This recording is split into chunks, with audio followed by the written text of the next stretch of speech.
Praise God. Praise God. God is good all the time and all the time. God is good. Praise God. Praise God. Isang mapagpalang araw po sa bawat isa. Sa pagkakataong ito, tayo po ay dudulog lalapit sa ating Diyos na buhay ng may pananampalataya na kung saan may dalawa o tatlo na nagkatipon sa kanyang ngalan, naroon siya sa kanilang kalagitnaan. Sa araw na ito, tayo po ay dudulog sa Panginoon sa ngalan ng bayan ng Mendez sa probinsya ng Cavite. Ating hihilingin na maitatag ang altar ng ating malulubos sa bayan ng Mendez. May budag sa atong mga kaigsuunan diha sa Visayas ug sa Mindanao. Bisan pa katong atong mga kaigsuunan nga anaa sa Luzon ug sa laing nasod. Dalaygon ang Ginoo sa walay katapusan. Ang ating pong pagsambay mula sa aklat ng mga awit, 83 kabanata. Ang talata po ay 2. Ayun ang kaaway, nagsisipag-alsa at ang namumuhi, kinakalaban ka.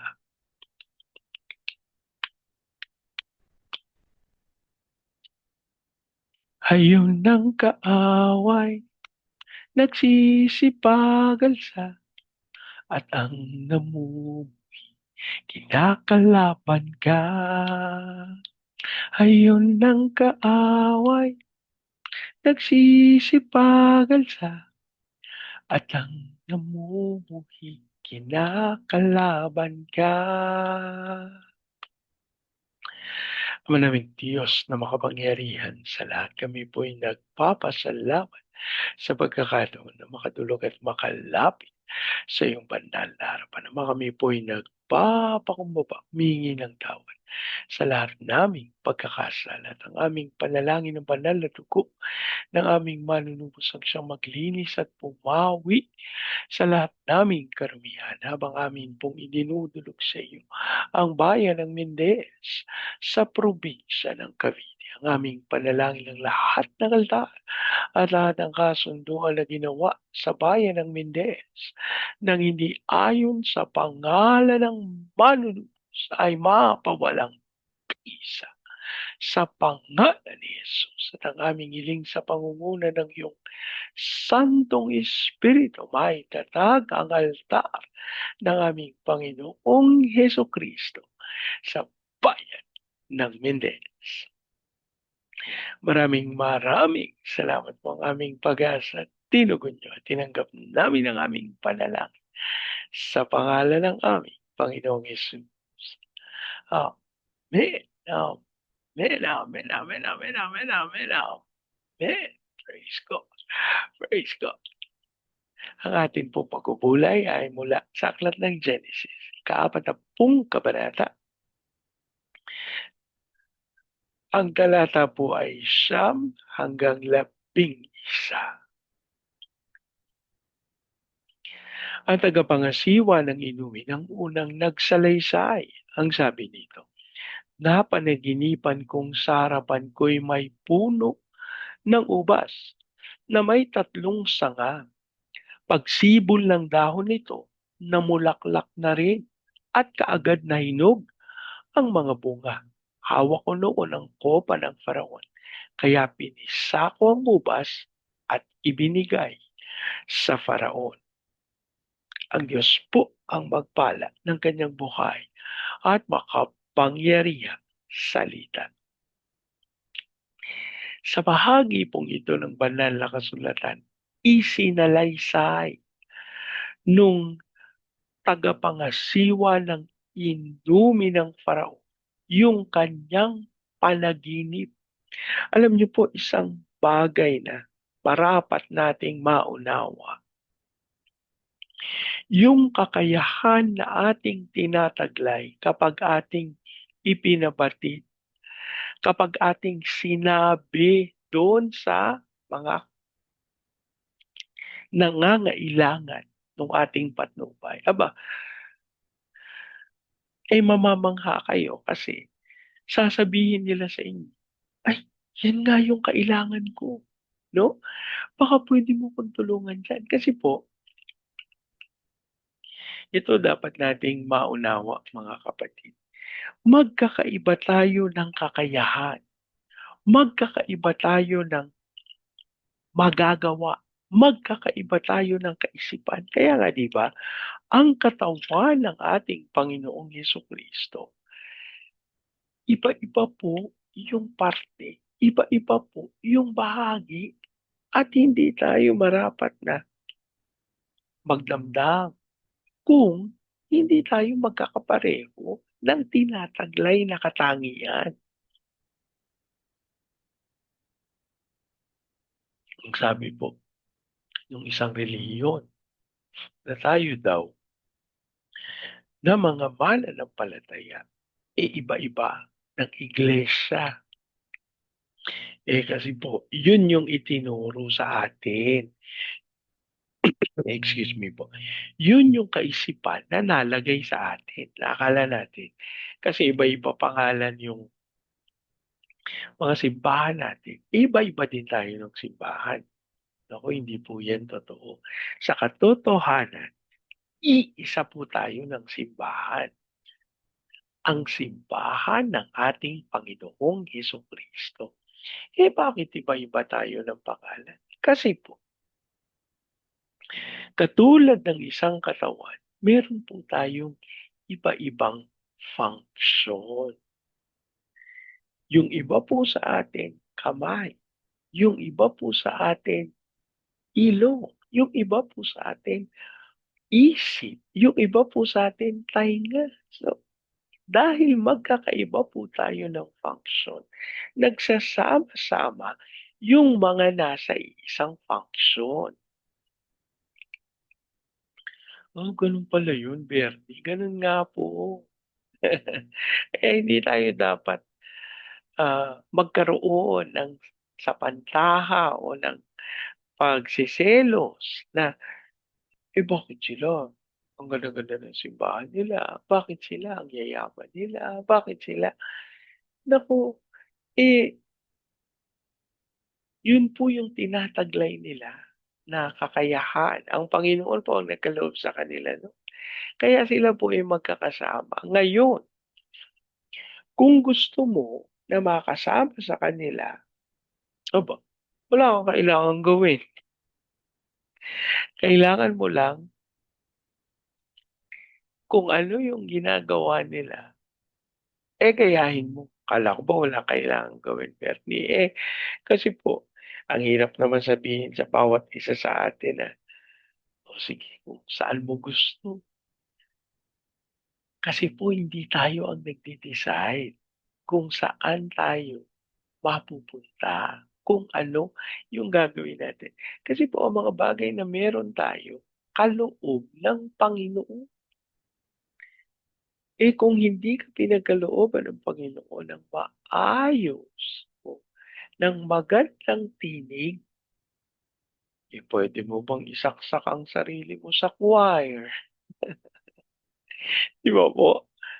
O puwede naman, pero magkakagulo yung choir.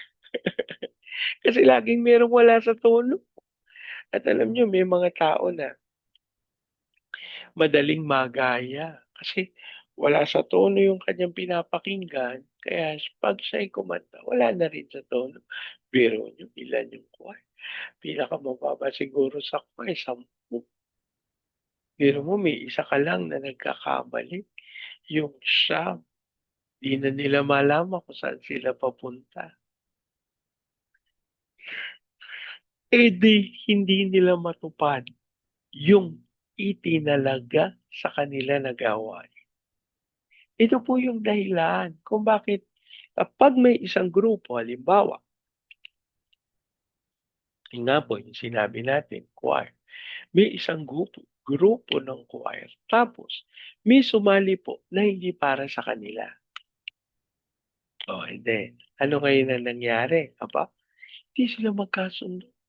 Hindi sila magkaroon ng unawaan. Tapos sabi nila, "Bakit dati maayos naman yung choir natin, bakit ngayon aba, tingnan niyo kung sino dumagdag o walang galang na dun sa dumagdag 'no. Hindi, choir naman talaga ako, nasa tono naman ang boses ko, sabi ng dumagdag. Nasa tono ang boses mo, pero ang puso mo nasaan? Alam niyo po, isang katotohanan lalo na po yung mga kapatid natin na palipat-lipat ng iglesia, palipat-lipat ng function. Naku, kapatid, kaibigan, kung gusto mong mabuhay ng mahaba, kung gusto mong mabuhay ng ayon sa kalooban ng Panginoon para sa iyo at sa iyong sambayan, aba, huwag kang malikot. Huwag kang maging paru-paro na palipat-lipat ng bulaklak. Ano po, ang tawag ng Panginoon sa atin ay maging miyembro nung iglesia kung nasaan tayo. Parang hindi ako komportable kung nasaan ako, Biyernes ba? Yung kakomportablihan ko, hindi po yan sa pakiramdam. Ang pagiging comfortable sa isang iglesia, iyan po ay nasa espiritu. Kaya makinig ka sa espiritu, kapatid. Pero ako po, ang suggestion ko lagi, lalo na po dun sa ating mga pastor, ang suggestion ko po doon, doon tayo sa ang lalakaran, ang tutunguhin, yung kalooban ng Panginoon. Kapag yung kaisipan, tao na hindi tayo sigurado kung kalooban ng Diyos ang gusto niya. Naku mga kapatid, baka kailangan nating tumawag sa Panginoon at hingan na liwanagan yung ating kapatid. Kasi po, may mga tao na sa kanilang kaisipan, ito yung kanilang gusto. Pero kapag siniyasat, matatagpuan mo na may mas maganda pa na kaya nilang gawin. May mas maayos pa na magiging pagpapala sila at pagpapala para sa kanila. Kaya itong gawain pong ito,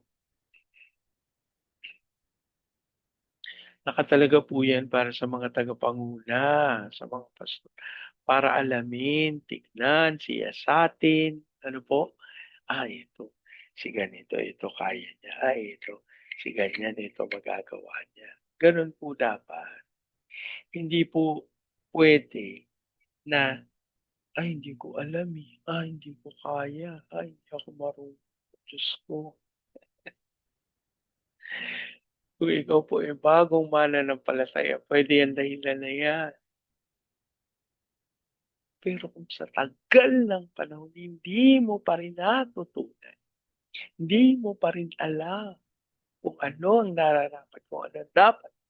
No, Diyos ko, kapatid mo, walang galang na sa iyo. Gusto mong humanap ng makakagawa ng trabaho mo? Hindi, ang tagal ko na nga gustong umalis dito eh. Kaya lang wala talagang papalit ako. Maniwala ka, ang simbahan ay pag-aari ng Panginoon. At kung ikaw bababa sa iyong pwesto at ipagkakatiwala sa Panginoon, aba, magugulat ka kung sino yung ilalagay ng Panginoon diyan. Ayon sa kanyang kaisipan, ayon sa kanyang pagpapala, ayon sa kanyang karunungan. Ang Diyos ang maglalagay. Kapag ang Diyos ang naglagay, palagay mo, magkakamali ba ang Panginoon ng paglalagay nung ipinagkatiwala niya o binigyan niya ng responsibilidad? Eh, 'di ba kung ang Diyos ang naglagay, ang Diyos din ang magtatanggal, eh, ba't naman ako magre-resign? Yeah, magandang tanong 'yan. Makinig ka sa Panginoon, baka matagal ka ng pinaalis. Ikaw ang may ayaw. Kasi iniisip mo, eh, ang tagal ko 'tong pinaghirapan, ang tagal kong pinagtrabahuhan, ang tagal kong hinangad. Naku Diyos, mawalang galang ng mga kapatid, pero ako po, I can stand and I can work where the Lord has placed me. But if I feel some parang iron sharpens iron, merong merong mga bungguan, 'no, may mga uncomfortable na ako pagka gano'n, 'no. Alam niyo po ako sinisiyasat at ipinagkakatiwala sa Panginoon, 'no. Gusto mo pa ba ako mag-stay dito? Kasi alam niyo sa katotohanan ng Panginoon talagang nagkakaloob sa atin dapat ng instructions. At ako po, when I receive instructions from the Lord, naalala ko nung isang beses na ako ay pinapunta ng Panginoon ng Singapore nang wala naman po akong kaisip-isip na pumunta ng Singapore at yung kaisipan pa, eh, hindi ko tuloy maangkin na galing sa Panginoon yun. Pero ang kaisipan ko, eh, to start a church. Eh, pero ako pala, eh, pinagbakasyon lang ng Panginoon. Gusto lang ng Panginoon na ma-enjoy ko Singapore. Alam niyo po nung nagpunta ako sa Singapore, nagpapasalamat ako sa Panginoon. Kasi may kaibigan po ako na wala naman sa kanyang budget. Eh, may extension yung seminar na pinuntahan ko do'n. Opo. In-extend niya yung kaya naku Diyos ko, ang blessing ko po ay galing sa Panginoon, kapatid. So, ayun po 'no, wala akong budget pero God provided everything and later on, ayun na nga, nag, ah, na dire-diretso na ako hanggang nung pinapauwi na ako ng Lord, wala akong pamasahe, wala nga akong papunta, eh, eh, di wala din akong pauwi. Alam niyo, eh, kapatid tayo nagtanong sa'kin, sabi niya, "Hanggang kailan ka diyan?" Sabi ko, "Hindi ako nahiya 'no." Inamin ko naman kasi tinanong niya kung hanggang kailan. Sabi ko, "Wala akong return ticket." Gulat na gulat siya.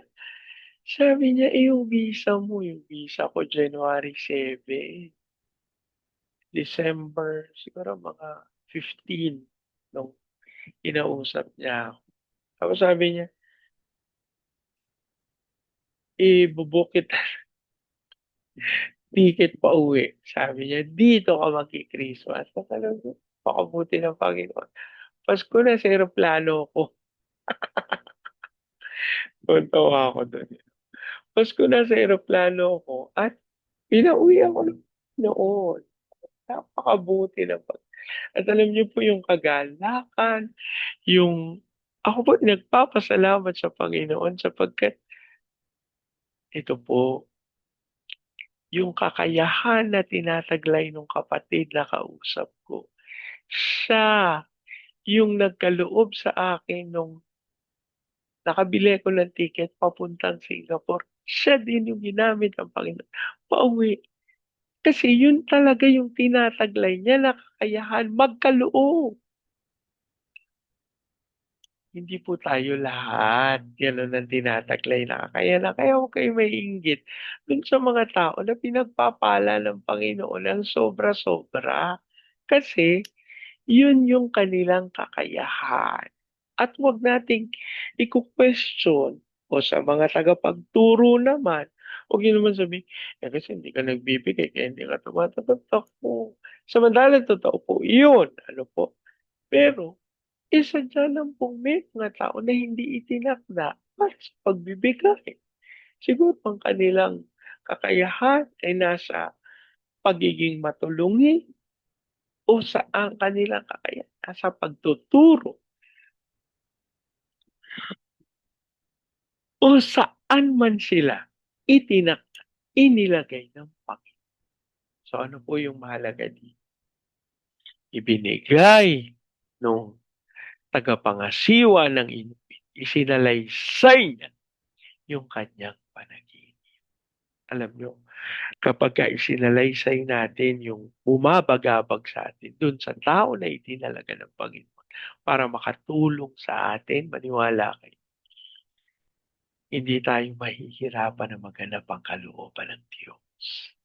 So, ang kailangan nating maging makita dito, sino ba yung tinakda ng Panginoon para dito? At maganda rin malaman natin, ano ba yung ipinagkaloob ng Diyos sa atin para maganap natin. Nang sa gayon, tayo po ay magiging katuwang ng isa't isa. Kaya alam nyo, ako, may confidence ako sa sarili ko na ginagawa ko, ito pong ginagawa ko, ano po, kasi ito yung pinapagawa ng Panginoon sa akin. Kaya, nagagawa ko ito nang ayon sa kalooban ng Panginoon kahit na may mga pagkakataon. Yun nga yung sinabi ko dati, antok na antok ako, Lord. Idinadalangin namin sa iyo ang mga planggana. Nagising ako bigla, no? Sabi ko, ano daw planggana? Diyos ko, Panginoon. May kahabagan po ang Panginoon sa atin. Yan naman ang gusto kong sabihin. Ano po? Huwag naman kayong manap ng perpektong gagawa ng kalooban ng Panginoon. Pero naniniwala po ako sa pagsama sa pangunguna ng ating Diyos na buhay, magiging maliwanag sa atin ano ba yung kakayahan na ipinagkaloob ng Diyos sa atin para tayo maging katuwang ng iba. Manalangin po tayo. Ama naming Diyos na makapangyarihan sa lahat, kami po ay nagpapasalamat sa pagkakataon na yung ipinagkaloob upang kami ay maging katuwang sa paglilingkod at pagganap ng iyong dakilang kalooban. Ang aming ipinagkakatiwala sa iyo, yung pagkakataon, Lord God, na ang iyong lingkod, Panginoon, ay kami po ay may pangangailangan. Kami po, amang Diyos, ay nangangailangan ng katuwang patungkol dun sa mga bagay na kailangan naming pagdesisyonan. Ang aming hiling, ikaw po ang magdala ng mga tamang tao na maghahatid sa amin sa kaunawaan ng responsibilidad na iyong pinagkatiwala sa amin. At sa pangalan ni Jesus, kami po, Ama, ay nagtitiwala na Lord, hindi lang namin basta mauunawa ang iyong kalooban, kung hindi makakalakad kami doon sa landas na iyong itinalaga. Ama, amin din pong ipinagpapasalamat sa iyo yung aming pagganap ng iyong dakilang kalooban. May mga pagkakataon namang Diyos na kami po may kaisipan na parang hindi yata namin ito magagawa. Lord, ang aming panalangin, kalooban mo po kami ng puso't ng pananampalataya. At sa aming pagtitiwala sa iyo, marinig namin ang iyong katwiran, ang iyong katotohanan, at lakaran namin ng landas ng iyong pag-ibig. Maraming maraming salamat. Lord, excited kami sa fullness ng iyong blessing para sa amin kasi naniniwala kami. Lord, hindi lamang namin mauunawa, kundi makakatulong kami sa iba upang maganap nila ang iyong nais. Lord, namin din po idinudulog sa iyo ang bayan ng Mendez sa probinsya ng Cavite. Ang aming panalangin. Lord, ikaw po ang magkaloob ng unawaan. Ikaw po ang magkaloob ng pagmamahal. Ikaw po ang magkaloob ng pagpapakumbaba sa iyong katawan sa bayan ng Mendez. Maging dahilan nito, Panginoon, na kumilos ng may kapangyarihan ang iyong katawan sa bayan ng Mendez. Maging dahilan nito, Panginoon, sila'y magtagumpay. As you declare the fire of revival sa bayan. At ang aming panalangin dumalo ito sa Baguio City, Cagayan de Oro, Legazpi, Lipa, Manila, Pampanga pati. Kilusan mo po ng may kapangyarihan ng bayan ng at mapangyari ang dakilang kalooban. Lord, allow us to fulfill your purposes. Ang tawag mo sa amin, to be the launching pad of the gospel, to be a missionary sending God, to be the America of Asia in the height of its glory. Yan ang aming panalangin dumaloy sa Baguio City, Cagayan de Oro, Legazpi, Lipa, Manila, Pampanga, Pateros, at kapangyarihan. Ikaw din ang magkaloob ng kaunlaran sa mga bayang ito at maranasan ng buong Luzon, Visayas at Mindanao. At Lord, kami nananalig sa aming paglakad sa iyong kabutihan. Walang misyonero ang hindi tatanggap ng kapupunan at kakumpletuhan ng iyong pagsama. Hindi ng aming mga OFW na tinawag mo bilang overseas Filipino witnesses. Ikaw po ang magpala sa kanila. Lord, maraming salamat. Alam namin, Panginoon, maging pagkilos mo sa Vietnam, Cambodia, Myanmar, Laos, Thailand, Malaysia, Singapore, Indonesia, Brunei. Mapangyayari ang iyong dakilang kalooban kasama ang iyong kapangyarihan sa Hong Kong, Macau, Taiwan. Lord, ikaw pong magkaloob ng pagkakataon upang patuloy na magtagumpay ang iyong mga lingkod. As we also pray, Lord God, sa bansa ng China, Japan, South, North, Brazil, Russia, at America. We declare the fall of revival as we also speak peace over Israel. Maraming salamat po aming pag-asa. Tinanggap namin ang aming panalangin sa pangalan ng aming Panginoon. Amen. Amen. Amen. Amen. Amen. Amen. Amen. Praise God. Sa pagkakataong ito, yan niyo po't salitain ko ang basbas ng Panginoon sa inyo at sa inyo sa bayan. I declare the everlasting love of the Father. I declare the unending blessings of the Son. I declare the sweet, sweet, sweet fellowship of the Holy Spirit now and forever. I declare there's no house and not party with no vehicle and with no issues. Jesus. Amen. Amen. Amen. Amen. Amen. Praise. Praise. Hanggang sa susunod. Sama-sama natin ideklara. Pilipinas, God bless you. Big time. And so clear. To God be all the glory, Jesus. Amen. Amen. Amen. Amen. Praise God. Praise God.